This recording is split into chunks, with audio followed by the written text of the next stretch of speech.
Era el verano en que el precio de una barra de pan alcanzó el 1.000.000 de rublos. Era el verano del tercer año consecutivo de fracaso en la cosecha de trigo y el segundo de hiperinflación. Era el verano en que los primeros rusos empezaban a morir de desnutrición en los callejones de las ciudades más remotas del país.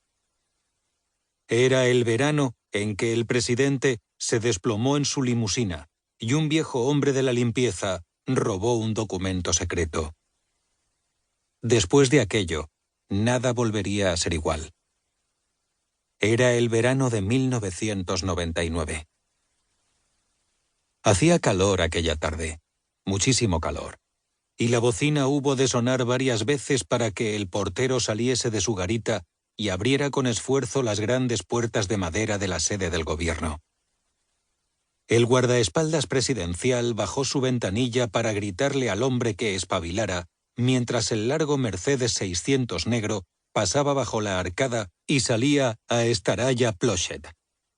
El agobiado portero se esmeró en esbozar un saludo en el momento en que el segundo coche, un Chaika ruso con 4 guardaespaldas más, seguía a la limusina. Los coches se alejaron.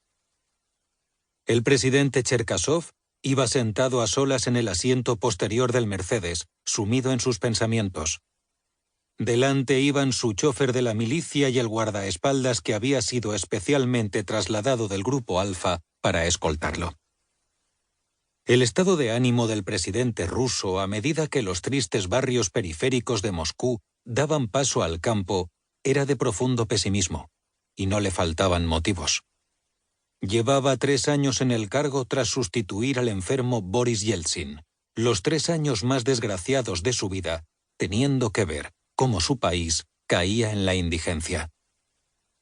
En un primer momento, el presidente Cherkasov pareció entrar con buen pie.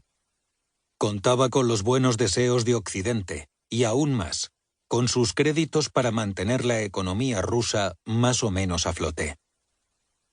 La cosa empezó a torcerse muy pronto. Las causas eran, por un lado, que los estragos de la mafia rusa acabaron siendo demasiado onerosos para la economía nacional y, por el otro, una nueva e imprudente aventura militar. A finales de 1997, Siberia, donde está concentrado el 90% de la riqueza rusa, amenazó con la secesión. Siberia seguía siendo la menos domesticada de las provincias rusas, pero bajo sus perpetuos y apenas inexplotados hielos, seguía habiendo yacimientos de petróleo y gas para dejar en ridículo incluso a Arabia Saudí. A eso había que añadir oro, diamantes, bauxita, manganeso, tungsteno, níquel y platino. A finales de los 90, Siberia era todavía la última frontera del planeta. A Moscú empezaron a llegar informes de que emisarios de la yakuza japonesa y sobre todo surcoreana circulaban por Siberia instando a la secesión. El presidente Cherkasov, mal asesorado por su círculo de aduladores y sin recordar, por lo visto, los errores de su predecesor en Chechenia, envió al ejército hacia el este. La campaña provocó una doble catástrofe. Pasados 12 meses sin una solución militar, Cherkasov hubo de negociar un pacto que concedía a los siberianos más autonomía y control sobre el producto de sus riquezas de los que habían tenido jamás. Por otro lado, la aventura militar disparó la hiperinflación.